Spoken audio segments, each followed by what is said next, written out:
자, 일단 지난번 영상 때 지난 시간에 자, 다 복습해야지. 그래서 저번 영상에서 드래곤 라자의 어떤 전반적인 개요, 그다음에 주인공 일행이 여정을 시작하게 되는 데까지 했잖아요. 사실 되게 얘기할 거리가 끝도 없긴 한데 인상적인 에피소드 몇 가지를 좀 오늘 얘기를 하면서 제가 왜 이 작품을 좋아했는가를 좀 얘기를 하면 보신 분들은 공감을 많이 하실 것 같거든요. 이게 되게 독특한 이야기 구조인 게 이야기 구조가 2+1 구조예요.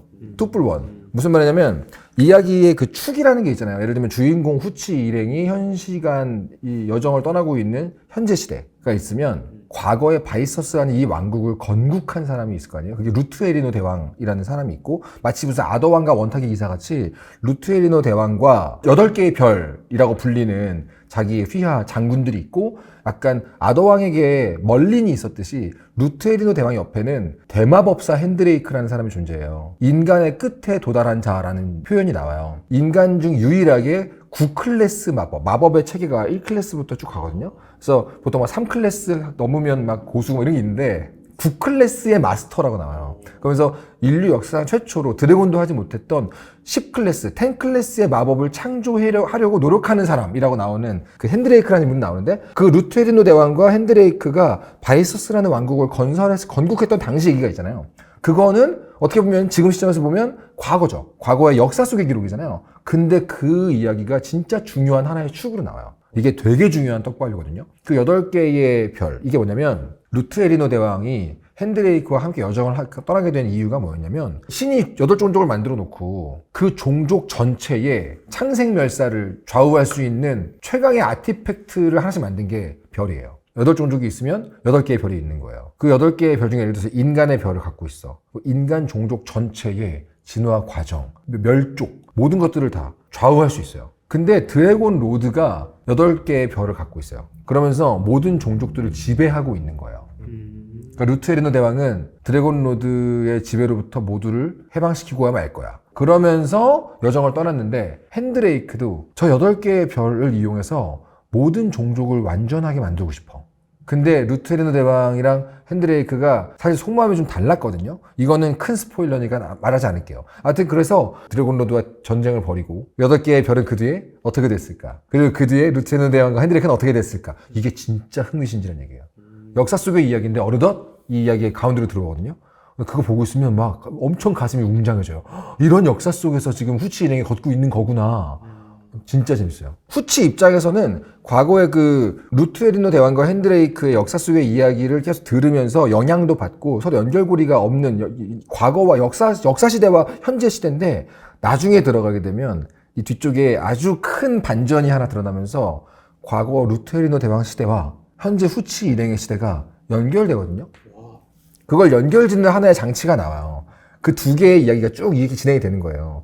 그런데 여기에서 하나의 축이 더 있어요. 되게 재미있는데 이게 이영도 작가님 소설의 좀 도드라진 특징이거든요. 눈물을 마시는 새도 그런 식으로 장치를 넣으신 부분이 있는데 여기서도 챕터와 챕터 사이에 짤막한 문단의 어떤 발췌 글 같은 게 써 있어요. 어떤 가상의 인물이 쓴 역사서의 일부를 발췌한 것처럼 막 챕터 사이에 짧게 들어가 있어요. 근데 그게 뭐냐면은 이 이야기의 본편인 후치, 칼, 센슨 일행의 지금 진행 중인 여정을 먼 미래에 누군가가 역사서처럼 쓴 것처럼 넣어요. 그럼 거기서는 막 예를 들면 뭐 시대의 영웅 센슨 퍼시발 공과 그의 어떤 종자 후치라는 사람의 얘기다 이러면서 막 쓴 게 있어요. 그러니까 무슨 말이냐면 지금 우리가 따라가면서 읽고 있는 후치 일행의 이 본편이 다른 시대 다른 세계관의 다른 이들에게는 이렇게 보이겠구나 라는 식으로 강제로 우리 객관화시켜주는 재미있는 대목이 나오거든요. 중요한 게 이거예요. 역사 속의 루트에리노 대왕과 핸드레이크 얘기, 지금 현재 이야기, 미래 시점에서 본 이야기를 섞어놓은 느낌이 있어요. 판타지라는 장르의 가장 중요한 건 뭐라고 생각하세요? 무협이라는 장르에서 제일 중요한 건 뭐냐? 협이다. 이렇게 막 말하는 사람도 있어요. 누구나. 그 장르에 빠진 사람들은 이게 중요하지라고 말하는 게 있어요. 판타지 같은 경우도 장르 판타지가 이제 지금은 단단해져가지고 많은 사람들이 동료와의 파티 플레이지 뭐 이런 식으로 막 자기가 제일 중시하는 것들이 있거든요. 두 분은 판타지라는 장르에서 제일 중요한 본령이 뭐라고 생각하세요? 저는 세계관 구축을 얼마나 잘해서 약간 몰입이 잘 되면은 그쵸. 이 세계에 빡이 떠든 느낌이 들어가지고 잘 만들어진 세계관. 네. 그쵸. 저희 되게 중요하죠. 눈물을 마시면서 보셔야겠나요? 저도 이제 그런 세계관 같은 거 되게 중시하는데 저는 세계관만큼 중요한 것 중에 하나가 신비를 얼마나 품고 있는가. 왜냐면 환타지라는 장르 자체가 지금처럼 톨킨의 환타지 그러면 우리가 익숙한 종족들이 있고 마법이 존재하고 이런 약속된 세계관이 많이 있잖아요. 그러다 보니까 좀 퇴색된 부분이 바로 이 신비인데 사실은 판타지야말로 현실에서 맛볼 수 없는 온갖 종류의 신비를 품고 있는 장르잖아요. 근데 지금 실제로 나와 있는 대부분의 판타지 소설은 신비로움을 포기했거든요. 신비라는 것이 원래 일상이랑 거리가 멀죠. 판타지는 세계관이랑 뭐 종족들 뭐 이런 여러 가지 설정들 덕분에 신비로움을 자체적으로 품고 있을 수밖에 없어요. 여기서 딜레마가 생기는 게 판타지 세계에서 주인공들의 여정들과 일상들을 실감나게 그릴수록 일상이 들어오기 때문에 신비가 빠져나가거든요. 그게 되게 힘들어요. 계속 신비함을 붙잡아 놓은 상태로 이 여정을 끌고 가는 게 굉장한 실력이 필요하거든요. 예를 들면 그런 신비로움을 정말 잘 붙잡고 있는 작품이 어슐러 르 귀인의 어스시 이야기라는 작품이 있어요. 혹시 지브리의 게드전기라는 애니메이션 아시나요? 망한 작품이지만. 그게 이제 어스시 이야기라는 그 연작의 1권을 가지고 만든 거거든요. 세계 3대 판타지가 반지의 제왕, 나니아 연대기, 그 다음에 이 세 번째가 어슐러 르균의 어스시 이야기인데 이 어스시 이야기가 그런 신비로움을 정말 잘 붙잡고 있는 판타지예요. 근데 드래곤 라자가 중간중간에 그런 신비함이란 정서를 정말 잘 보여줘요. 한국이란 나라에서 90년대에 나왔던 장르 문학으로서의 판타지 소설이 그 신비로움을 잘 표현하고 있다는 게 좀 너무 놀라웠달까? 아까 얘기했던 그 역사 속의 루트에르노 대왕 얘기하고 후치 일행의 이야기 사이에 핸드레이크란 인물이 이 두 개의 시대를 이어버리거든요. 근데 그 핸드레이크와 연관된 거의 모든 부분에서 굉장한 신비로움을 느끼게 되고 묘사도 그래요. 이 초반에 어떤 호수를 만나거든요. 이 일행이. 그 호수가 뭐라고 설명되냐면 그러니까 요정족의 여왕인 페어리 퀸 다레니안이 살고 있는 호수다. 그 딱 들어가면 모든 사람이 말에서 내려서 조용히 통과를 허락받아야 돼요.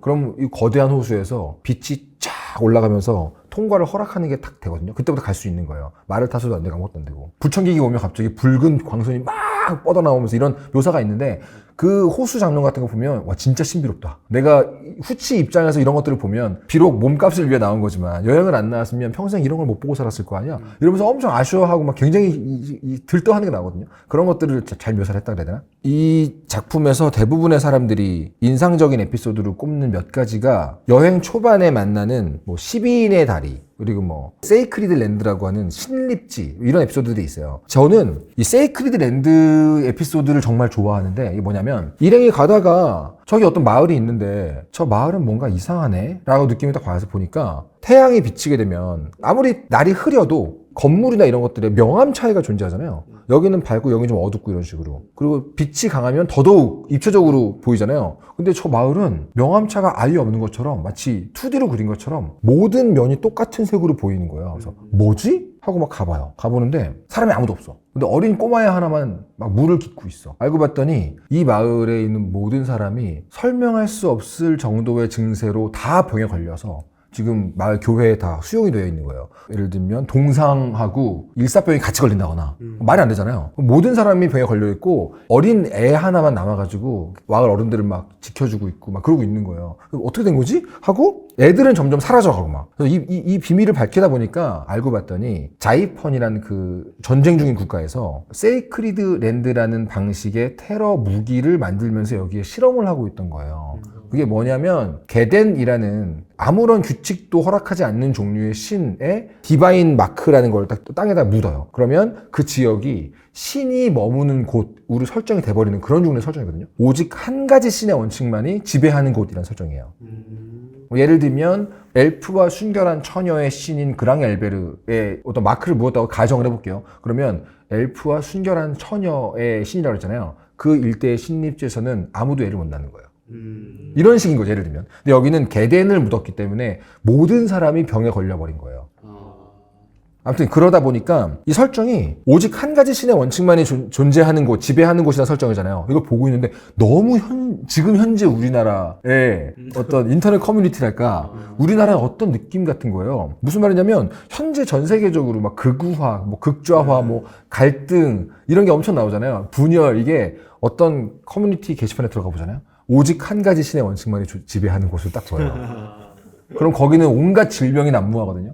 이 작품이 90년대에 나왔지만 그 세이크리드 랜드라는 작은 에피소드를 통해서 언젠가 이런 상황이 올걸? 이런 느낌으로 예견했다는 느낌이 들었다 그래야 되나? 그래서 약간 신립지를 테러 무기로 만든 자이펀이 가짜뉴스를 배포하는 어떤 세력처럼 보인달까? 그런 식으로 되게 인상적인 에피소드들이 있고 여행 초반부에 어떤 절벽에 도달하게 돼요. 이 칼과 센슨과 후치가. 근데 거기 갔더니 다리가 없고 어떤 돌이 떠 있어요. 그 돌이 떠 있고 그 돌에 대해서 설명을 들으니까 12인의 다리래요. 이게 뭐냐면 종족 무관 12명이 모이면 움직인다. 식인종과 선교사 게임처럼. 근데 지금 거기에 주인공들과 원수져가지고 후치 일행을 끈질기게 쫓아오는 오크 떼가 있어요. 그 오크 일당하고 주인공 일당하고 아까 얘기했던 드워프, 제가 그렇게 좋아하는 이루릴이라는 엘프가 여기서 다 만나거든요. 근데 12명이 넘어가요. 그럼 12명만 남겨야 되잖아요. 그때부터 이제 얘기를 하는 거예요. 야, 너네가 빠져. 우리가 빠져. 근데 그게 왜 그러냐면 12명을 만들어서 건너가고 나서 그때부터는 오크들이 많으면 우리가 위험하고 우리가 많으면 오크들이 위험하니까 서로 니네가 빠지고 야, 말은 죽고 가. 이런 식으로 막 전투가 벌어지는 그런 상황이라고 해야 되나? 근데 이게 스포일러입니다. 이 12인의 다리를 만든 게 누구냐면 핸드레이크거든요. 핸드레이크가 서로 다른 종족들 사이에 화합을 엄청 고민하는 사람이었어요. 그러니까 종족끼리 절대 싸우면 안 돼. 싸우면 못 건너간다. 이런 식으로 마법으로 만든 구조물인 건데. 그래서 이 여정을 따라가다 보면 이 핸드레이크는 트롤을 인간화시키는 실험을 한다거나 뱀파이어를 딸로 한번 삼아본다거나 이러면서 공존에 대한 실험을 계속하는 인물로 나오는데 어떻게 보면은 이 작품 자체가 핸드레이크라는 어떤 대마법사가 평생 동안 했던 고민의 여정을 후치 입장으로 따라가는 느낌도 있어요. 아, 이런 고민을 했었구나 그러면서 그 고민의 결과 어떤 일이 벌어졌는데 그게 지금 후치한테 닥치고. 근데 뭐니 해도 드래곤 라자를 보신 분들이 대부분 가장 인상적인 에피소드를 꼽고 있는 에피소드는 영원의 숲이라는 에피소드일 거예요. 이게 모두 다 이제 쭉 따라가 보면 하나로 꿰이지만 전 지금 인상적인 에피소드 몇 개 얘기하잖아요. 그러니까 맛배기 샘플이라고 생각하고 들으시면 되는데 이 영원의 숲 에피소드가 저에게 테마를 심어준 에피소드예요. 자기 화해에 대한 얘기. 제가 막 최성훈의 사고실험 나가서도 자기 자신과의 화해 이런 얘기 많이 하잖아요. 근데 자기와의 화해라는 에피소드를 처음 떠올렸던 게 고등학교 때 드래곤 라자에서 영원의 숲이라는 에피소드거든요. 이게 뭐냐면 보다 보면은 이제 메인 빌런 중에 하나로 넥슨 휴리첼이라는 인물이 나와요. 드래곤 라자가 되려고 하는 메인 빌런인데 그 넥슨 휴리첼하고 쫓고 쫓기는 과정 속에서 들어가게 되는 어떤 숲이에요. 진짜 신비로운 숲이에요. 이 신비로운 숲에서 길을 가다가 갑자기 반대편에서 마주보고 걸어오는 나를 만나게 돼요. 그럼 보통 어떻게 반응할 것 같아요? 도플갱어라는 개념 아시죠? 네. 도플갱어 만나면 어떻게 되죠? 살아 소멸한다. 둘 중에 한 명이 죽는다. 왜 그런 게 나온지 아세요? 맹수 우리의 한 면을 거대한 거울로 만들면 뭐 사자나 호랑이 같은 맹수가 어떻게 반응을 하냐면 처음에 보자마자 바로 죽이려고 그러거든요. 극도의 공격성을 보이다가 이게 안 된다는 걸 알자마자 극도의 공포를 보여요. 왜냐면 자기 자신과 완전히 똑같은 존재를 만나게 되면 극도의 공포 혹은 공격성을 띌 수밖에 없어요. 왜? 쟤도 나고 나도 나면 온전한 한 사람의 독립체로서 존재하고 싶다는 무의식적인 욕망이 흔들리잖아요. 되게 무서운 상황이거든요. 근데 이 영혼의 숲에서 길을 가다가 저쪽에서 우리 일행과 똑같은 일행이 걸어오고 있어. 그러면 어떻게 되겠어요? 당장 붙는 거지 뭐. 근데 만약에 어떻게 잠깐만 이 상황을 우리 한번 이해해 봅시다 그러면서 굉장한 합리성을 발휘해서 동행을 하게 되잖아요. 그럼 이제 둘씩 다니는 거잖아요. 나 둘, 칼 둘, 센슨 둘. 그러다가 또 저쪽에서 또 우리랑 똑같은 우리가 와요. 그럼 셋 다니는 거잖아요. 이게 뭐냐면 그 영혼의 숲은 핸드레이크가 어떤 목적이 있어가지고 만든 숲이거든요. 이게 어떤 거냐면 이 숲 안에서 자기 존재나 자신의 어떤 정체성 같은 거에 대해 의문을 가지는 순간 복제가 돼요. 나는 어떤 사람일까 하는 순간 내가 또 하나 생기는 거야. 이게 되게 중요한 메타포거든요. 왜냐면 핸드레이크의 최고 명언 중에 하나가 나는 단수가 아니다예요. 이 작품에서 뭐 예를 들면 루트에리노 대왕의 참모로서의 나, 클래스 10 마법을 만들려는 마법사로서의 나, 페어리 퀸의 사랑을 받는 나, 이런 식으로 여러 모습의 내가 존재한다라고 얘기를 하거든요. 실제로 우리 보면 어떤 사람의 아들로서의 나도 있지만 누구의 남편으로서의 나도 있고 그 여러 명의 나가 공존하며 살고 있잖아요. 어우러지며 살고 있잖아요. 근데 제가 되게 가난하고 힘들었던 지망생 시절 때 마음이 좀 건강하지 않았을 때 열심히 알바를 해야 되는 나하고 만화가 지망생인 나하고 돈이 없는 집의 아들로서의 나하고 공존해야 되는데 서로가 서로를 되게 미워했거든요. 왜 이런 나는 돈이 없어서 이 고생을 할까? 왜 이런 나는 앞날을 알 수 없는 만화가가 되고 싶어 해서 이 고생을 할까? 이러면서 나의 어떤 면을, 나의 또 다른 면이 되게 증오하고 미워했던 시절이 있어요. 그때 제가 엄청 마음이 안 건강해졌었거든요. 근데 실제로 많은 사람들이 그러고 살죠. 근데 되게 잘 성숙하게 되면 그 여러 종류의 나가 통합되거든요. 저런 모습의 나도 이런 모습의 내가 긍정해주게 되고 다독여주게 되고 이런 게 있잖아요. 근데 영혼의 숲에서 똑같은 일이 벌어져요. 주인공 일당 중에는 굉장히 현명한 칼이라는 사람이 존재하고 무엇보다 이 영혼의 숲의 영향을 거의 받지 않는 엘프, 이루릴이 존재했기 때문에 이 주인공 파티는 계속해서 여러 명으로 불어나는 상황에서도 다 같이 모여서 가요. 그러면서 센슨과 센스는 서로 막 놀라고 후치랑 후치는 서로 막 욕하고 막 이러고 있는데 엘프 이루릴은 당신도 나군요. 그쪽도 나인가요? 이러면서 완벽한 균형과 조화를 이루는 엘프 종족이기 때문에 아주 합리적으로 조화롭게 살아가게 존재한단 말이죠. 그러다 보니까 이 주인공 일행은 서로를 죽이지 않고 끝까지 같이 가거든요. 근데 메인 빌런 넥슨 휴리첼, 이 사람은 마음이 병든 사람이에요. 만나는 자신마다 죽이고 온 거예요. 그리고 나서 숲을 벗어나는 순간 이런 나를 또 다른 내가 죽이거나 미워하지 않았던 후치 일행은 다시 한 명으로 쫙 통합이 되거든요. 근데 넥슨은 자기가 죽여온 숫자만큼의 자기의 경험과 정체성을 다 잃어버려요. 아주 작게 남아있는 부분으로서, 파편으로서의 넥슨 휴리첼이 돼버리거든요. 그러니까 이게 약간 저에게는 어떤 테마를 줬냐면, 나 앞으로 살아가면서 여러 종류의 나를 마주하고 살 텐데 그것도 전부 나의 일부라는 걸 받아들이지 않고 만약에 죽이려고 한다면 나는 온전히 통합된 사람이 될 수 없을 거야 라는 자기와의 화해, 뭐 이런 테마를 고등학교 1학년 때 나에게 줬던 거예요. 그때부터 지금까지 저 닥터 프로스트 주제도 자기화해고, 저번에 미키 17 할 때도 자기화해라는 주제로 영화를 읽었고, 막 최성훈의 사고실험 나갔을 때도 자기화해 동거, 막 이런 얘기 엄청 했고, 그러니까 아직도 저는 그 테마 안에 살고 있다는 느낌을 받는 거죠. 드래곤 라자가 저에게 줬던 거라고 할까? 근데 많은 분들이 그 영혼의 숲 에피소드를 되게 인상 깊게 기억하실 거예요, 정말. 근데 뭔가 에피소드들이 약간 결이 좀 비슷한 것 같아요. 그 비슷한 결을 관통하는 이 작품의 되게 중요한 주제의식을 얘기하려면 방금 전에 얘기했던 이루릴 세레니얼이라는 엘프에 대해서 얘기를 해야 되거든요. 이 작품 속에서 엘프라는 종족이 뭘 의미하냐면 균형과 조화를 상징해서 작품 속에 이런 명언이 있어요. 이런 고사가 있어요. 엘프는 닮아버려, 엘프 주변의 것들을. 그리고 나서 대꾸가 뭐냐면 인간을 닮아버려, 인간 주변의 것들은. 이게 무슨 말이냐면 인간이 숲에 들어가면 길이 생기지만 엘프가 숲에 들어가면 엘프는 나무가 된다, 이런 얘기를 하거든요. 엘프가 밤하늘을 바라보면 별빛이 존재하지만 인간이 밤하늘을 올려다보면 별자리가 생겨난다. 그러니까 인간은 모든 걸 자기처럼 만든다는 거예요. 근데 엘프는 언제나 함께 있는 존재를 닮아버린다는 설정이거든요. 그러다 보니까 지금 주인공 일당은 인간이고 이루릴은 엘프잖아요. 같이 있으면 어떻게 되겠어요? 이루릴은 그 어떤 엘프보다도 인간화되는 거예요. 그런 과정이 나오거든요. 이 작품 전체가 우리 인간이라는 종족에 대한 거울 치료를 하고 있다는 느낌이 드는데, 그러다 보니까 서로 다른 종족과 만났을 때 인간이 어떻게 행동하나, 어떻게 반응하나에 대한 엘프 이루릴의 시각을 계속 보여주거든요. 이런 이루릴을 보면서 후치가 우리한테 느끼고 배우는 바도 막 전달이 되고, 여기서 나오는 인간들은 빨리 결론을 내리는 종족, 자기를 보호하기 위해서 섣불리 결정 내리고 결론이 나지 않으면 불안해하는 종족, 이게 인간이라면 엘프는 그 반대편에 존재하는 존재라서 이루릴이 진짜 화법이 독특해요. 예를 들면 아까 12인의 다리에서 오크들하고 두어프하고 인간 후치들하고 만났다 그랬잖아요. 그때 저쪽에서 이루릴이 보고 있었거든요. 그러다가 이 상황이 끝나고 나서 이루릴한테 지금 이 갈등 상황을 전부 다 보고 계신 거예요? 그러니까 이루릴이 네. 후치가 좀 도와주지 그랬어요. 그러니까 이루릴이 뭐라고 답했는지 아세요? 어느 쪽을 도와달라는 얘기죠? 그러니까 이루릴에게는 인간, 오크, 두어프가 똑같은 거야. 근데 후치는 그 말을 듣자마자 내가 너무 당연하게 인간 중심으로 사고하고 있었구나라는 걸 이제 배우게 되는데, 이런 방식의 이루릴의 화법이 작품 내내 반복된단 말이죠. 그러니까 제가 수업 때 뭘 가르치냐면, 재미에 대해 알고 싶으면 재미없는 것들이 어떤 건지 찾아보라고 얘기를 하거든요. 한국인의 특징을 알고 싶으면 누구한테 물어보면 좋은지 아세요? 외국인한테 물어보면 좋아요. 만약에 인간이라는 종족에 대해 알고 싶으면 어떻게 해야 될까? 이 작품은 거기서 엘프한테 물어보는 방식을 택하는 거예요.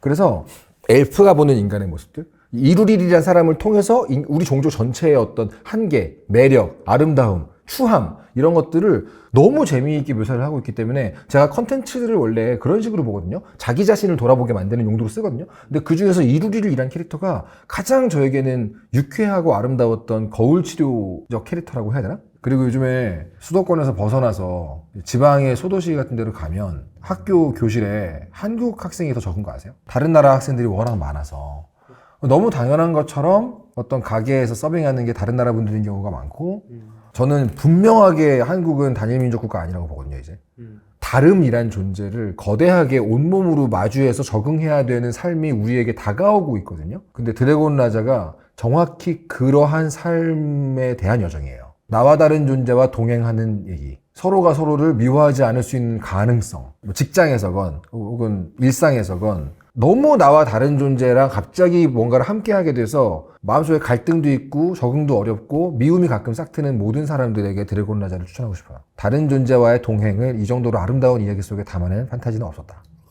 그 고전 판타지 막 이런 것들을 볼 때 제일 그 즐거운 감상 방법 중에 하나가 작가가 실제 이 현실, 실제 세계를 보면서 자기 입장을 막 정리할 거 아니에요. 어떤 특정한 작가가 바라보는 정치관, 예술관 그런 게 있을 거 아니에요. 그게 이런 방대한 스케일의 판타지에서는 묻어날 수밖에 없거든요. 예를 들면 반지의 제왕을 쭉 보고 있으면 톨킨이라는 사람이 권력을 뭐 어떻게 보고 있는가 이게 좀 드러난단 말이에요. 아니면 왕좌의 게임을 본다 그러면 조지 R.R. 마틴은 죽음이라는 걸 어떻게 보는구나 이걸 좀 느낄 수 있어요. 드래곤 라자도 그렇고 눈물을 마시는 새도 그런데 이걸 쭉 보면 이영도라는 작가는 왕, 통치자라는 개념을 어떻게 보고 있구나가 엄청 잘 느껴져요. 그러니까 주인공의 일행 중에 지금 길시언 바이서스라고 패태자가 있다 그랬잖아요. 이 사람을 묘사하는 과정, 길시언 바이서스를 바라보는 후치의 모습, 후치의 생각 이런 걸 쭉 보다 보면 이영도가 왕은 이런 거야. 통치를 하는 사람은 등을 보여줘야 돼. 등을 보여준다는 건 모든 걸 먼저 맡겠다는 뜻이지. 막 이런 식으로 설명을 하나요. 눈물을 마시는 새의 가수도 그게 나오거든요. 눈물을 마시는 새에서 고사가 있어요. 눈물을 마시는 새, 피를 마시는 새, 물을 마시는 새, 독을 마시는 새 중에 가장 먼저 죽는 게 누굴까? 눈물을 마시는 새거든요. 눈물은 밖으로 빼내고 싶어 할 만큼 안 좋은 것. 모든 사람들이 밖으로 빼내고 싶어 하는 그 눈물을 모두 대신 마셔주는 게 눈물을 마시는 새. 근데 이게 바로 왕이 할 일이다. 모두가 자기 안에 독을 빼내면 그걸 대신 마시는 것. 이게 왕이지. 이렇게 얘기하는데. 그러니까 이 작가가 바라보고 있는 통치자에 대한 시선, 혹은 인간이란 종족에 대한 시선, 아니면 친구란 뭘까? 인간 관계는 어때야 하나? 서로 다른 종족끼리 어떻게 지내는 게 맞을까 등등에 대한 뭔가 생각들이 그냥 여정을 따라가면서 다 느껴진다고 해야 되나? 그래서 드래곤 라자를 다 보고 나면 이영도 작가랑 되게 긴 티타임이나 커피챗을 하고 온 기분이 좀 들어요. 저는 근데 그게 잘 맞는 작품들의 공통점이라고 보거든요. 이제 마지막으로 제가 할 얘기는 라자라는 존재가 뭔가.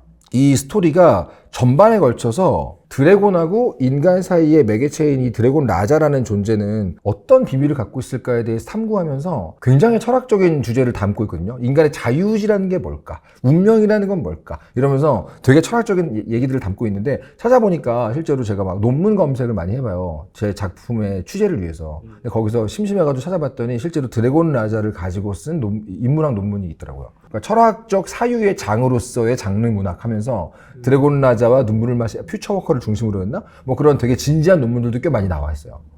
이 작품 마지막에 가면 이 라자라는 존재를 누가 만들었고 왜 만들었고 어떤 역할을 한다라는 게 다 떡밥이 회수가 되는데 이건 너무 큰 스포일러라 영상에서 말하기 좀 그렇고 근데 다 보고 나면 라자라는 존재는 과연 뭘 상징하냐라는 말을 독자들끼리 엄청 감론을박을 했었어요. 저마다 해석이 있거든요. 근데 저는 뭐라고 해석을 하고 있냐면 이건 저의 해석이죠. 저는 라자가 작품 같아요. 이야기, 되게 강대하고 신적인 능력을 갖고 있는 드래곤이라는 존재랑 우리 보통 인간 사이를 연결해주는 존재잖아요. 하지만 이것 자체는 아무 역할도 하지 않거든요. 자기만의 세계에서는 신과 같은 존재가 작가고 훌륭한 작가는 너무나 강력한 영향력을 행사하잖아요. 작가라는 존재들도 전술핵이라고 보거든요. 작가가 되게 엄청 잘 훈련된 상태에서 큰 영향력을 행사할 수 있는 존재인데 핵가다 돌아버리면 진짜 많은 사람들에게 똥을 뿌릴 수 있다고 좀 봐요. 근데 작가가 성숙해지고 나면 굉장히 많은 사람들에게 좋은 영향력을 행사할 수 있잖아요. 그 작가는 이제 전술핵이라고 보는데 드래곤 같은 존재죠. 그래서 작가와 수많은 독자 사이를 이어주는 작품, 이야기가 있잖아요. 이게 약간 라자 같은 느낌인 거예요. 왜냐면 이 이야기 속에서 드래곤과 계약한 라자가 죽어버리거나 사고를 당해서 막 살해를 당하잖아요. 그러면 드래곤이 폭주해요. 미쳐버려요. 그래서 이 이야기 속에 크림슨 드래곤 크라드메서의 드래곤 라자인 카미 휴리첼이라는 사람이 굉장히 불명예스럽게 죽어버리거든요. 그 순간 크림슨 드래곤이 미쳐가지고 바이서스 왕국 전체를 쑥대밭으로 만들어 놓고 왕도 다 피신 가려고 하던 차 마지막에 왔을 때 갑자기 동면에 들어가지고 다 살았다. 막 이런 상황이거든요. 작가들도 본인의 작품이라고 해야 되나? 그 이야기가 죽었다는 느낌이 들잖아요? 그럼 진짜 흉폭해지거든요. 사람이 미쳐버려요, 약간. 그냥 저 혼자만의 해석이고 나 혼자 그냥 의미 부여하는 건데 드래곤 같은 존재들이 작가라면 그가 만든 이야기 하나하나가 다 라자라는 느낌이 좀 든다고 해야 되나? 저만의 해석입니다. 마지막으로 이제 이 드래곤 라자가 어떻게 미디어 믹스가 됐는지를 추천하면서 끝을 내보자면 만화가 나왔었다고 하는데 드래곤 라자 독자들끼리는 우리 없었던 일로 하지 않을래? 라는 대상이 만화판. 그래요? 제가 봐도 좀 심했다. 어... 작품 안 읽어봤나? 아니 작품을 일부러 모욕하나? 뭐 이런 느낌이 들 정도 야 이건 너무한데 싶을 정도로 좀 심각해요. 그래가지고 어쩌면 그때 이영도 작가님이 화가 나셨나? 그래가지고 그 뒤로 절대 뭐 안 파시나? 폭주요. 아, 라자가 죽은 거 아니야? 그래서 폭주하셨나? 아 그래서 그 뒤로 그 드래곤 라자나 뭐 이영도 작가님의 작품이 IP 확장이 되는 게 좀 어려웠거든요. 그러니까 퇴마로 영화판 같은 취급을 당해요. 그 운차이 묘사는 정말 충격이었어. 운차이가 얼마나 사랑받는 인물인데. 하지만 지금 이 영상, 지난번 영상, 이번 영상 보시고 좀 관심이 생기신 분들은 드래곤 라자 오디오북은 강추합니다. 황금가지 출판사에서 거금을 들여가지고 만들었거든요. 2020년 정도에 원래 드래곤 라자가 먼저 나왔던 작품이고 눈물을 마시는 새가 그 다 뒤에, 훨씬 뒤에 나왔잖아요. 근데 오디오북은 눈마새가 먼저 나왔어요. 왜냐면 더 유명하고 더 엄청난 작품으로 평가받으니까. 근데 눈마새 오디오북이 처음 만들어졌을 때 수많은 성우들이 합류를 하고 돈 되게 많이 들였거든요. 그래가지고 다들 큰일 났다. 한국이라는 시장에서 오디오북이 되겠냐. 흥행 어떡하지? 라고 했는데 런칭하고 3개월 만에 순 매출 1억을 기록을 했거든요. 그러니까 대박이 난 거예요. 그거 보고 오케이. 그러면 이제 눈맛에 받고 드래곤 라자 가자. 해가지고 드래곤 라자 오디오북이 또 이제 그 다음에 만들어졌어요. 지금은 완결이 됐거든요. 네이버 오디오 클립에서 들을 수 있는데 저는 이 정도의 열연과 호연을 통해서 드래곤 라자를 다시 들으니까 진짜 황홀하더라고요. 특히 이루릴 역할 끝내줘요. 이명희 성우님이 하시거든요. 이루릴 역할 진짜 끝내줍니다. 정말 우리가 상상하던 그 이루릴이야. 후치 역할은 남도영 성우님. 후치의 그 아가리 잘 어울려. 파이팅. 잘 어울려. 남도영 성우님이 진짜 열받게 잘 연기해요. 중간에 막 바드 대결도 하거든요. 바드 대결이 지금으로 치면 프리스타일 랩 배틀 같은 거예요. 주제만 있고 그 즉흥으로 곡을 만들면서 노래를 하면서 대결을 하는 그런 장면들이 나오는데 남도영 성우를 비롯한 성우들이 정말 노래를 해요. 그 부분이 약간 항마력이 필요하긴 하지만 살짝 항마력이 필요하긴 하지만 그럼에도 불구하고 모든 배우들의 목소리가 우리가 상상했던 그대로 나오는데 칼도 정말 칼 같다. 이루릴 세레니얼 역할을 맡으신 이명희 성우님하고 그 뒤에 굉장히 친해졌거든요. 아 진짜요? 절친이 됐어요. 그래서 가끔 제 작업실에 술 마시러 오세요. 그럼 내가 부탁하면 이루릴 대사 해준다. 미쳐. 성공한 덕후다. 이거야말로 성덕이잖아요. 진짜 성덕이다. 이루릴의 마지막 끝인사가 되게 명대사예요. 그 긴 끝대사를 외우고 다니면 이건 진짜 덕후 인증이거든요. 근데 그분 제 작업실 오셨을 때 이루릴 끝대사 해주셨어요. 와.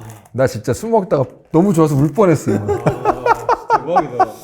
이들이 와 있는 거 아니야? 이쯤 돼야 성덕 아닌가요? 그러니까. 아무튼 저는 드래곤 라자 읽을 시간이 없는 분들 운전하면서 뭐 집안일 하면서 뭐 빨래 하면서 빨래 개면서 그냥 틀어놓고 들을 수 있는 그게 이동하면서 들으실 수 있는 게 드래곤 라자 오디오북이라고 좀 강추하기 때문에 이건 진짜 한번 사서 들어보면 하다.